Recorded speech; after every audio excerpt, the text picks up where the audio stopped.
Hi. In case you're wondering what's happening with cryptocurrencies and Bitcoin during the COVID-19 global crisis and what factors really boost investors' confidence into crypto space, then please keep watching. Crypto is seeing increased popularity during the spread of the coronavirus, analysts measuring a whopping 236% increase in retail cryptocurrency transactions and Bitcoin growing 22% in just 1 week. Research data also indicates that 63% of all trading operations were done using Bitcoin, whereas the remaining transactions were made using other cryptocurrencies such as Ethereum and altcoins. Of course, it's fairly early to say whether or not cryptocurrencies like Bitcoin are truly safe haven assets yet.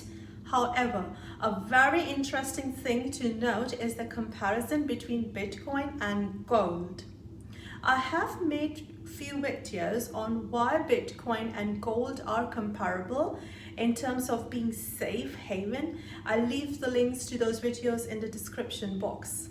So, a comparison of both assets shows that Bitcoin is outperforming gold at the moment. Plus, in the past 12 months, gold has increased by 14%, whereas Bitcoin had increased by 70%. Whereas in the past week,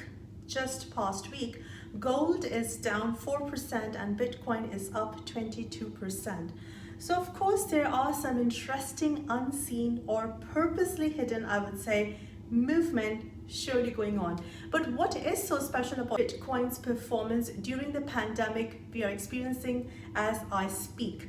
The Bitcoin industry is full of people who believe in sound money.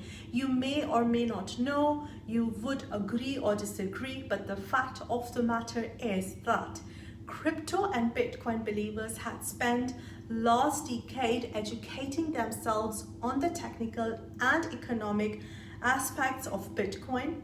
Fundamentals which Bitcoin possess are superior to any other form of money. These people, including myself, are what we refer to in the industry as hodlers or holders.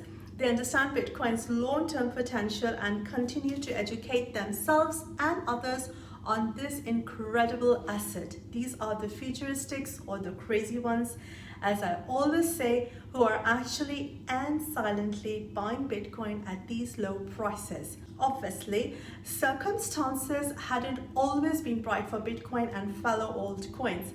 The past decade has been a turbulent time for Bitcoin. We have experienced bull markets, bear markets, swinging 10% both ways, China banning Bitcoin, China removing the ban from Bitcoin, China banning the Bitcoin again, and China removing the ban again from Bitcoin. Hard forks, the death of Bitcoin more than 350 times, and much more. Arguably, Bitcoin is not immune, but it has become weathered to these events certainly. Let me remind you, Bitcoin rose from $7,200 to $10,400 US in February and was set for a halving in May, which of course will be happening. But the global panic caused by the spread of COVID-19 caused people to sell assets for cash.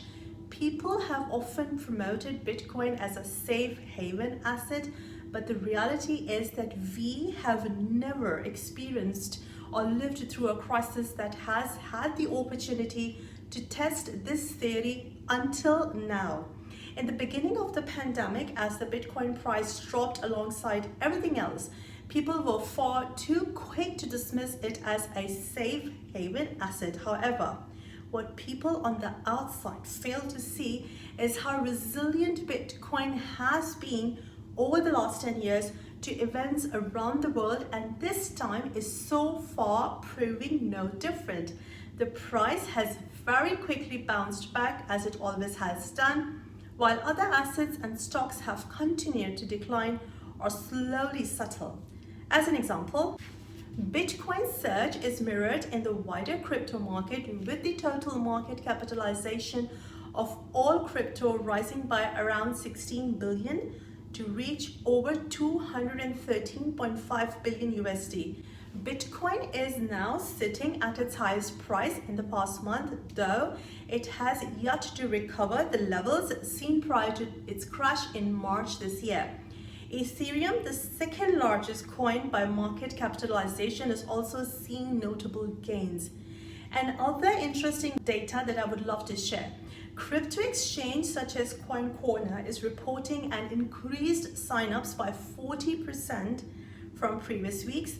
Moreover, around 95% of trades are buying and not selling. So what is my point in terms of COVID-19 impacting the BTC price, and of course the BTC price in return influencing the altcoin prices? A further decline coupled with Bitcoin's reduction in supply after the halving could well see an influx of institutional capital flowing into the cryptocurrency market. If you like this video, please like and share it with your friends. Thanks for watching, and I'll see you in my next video.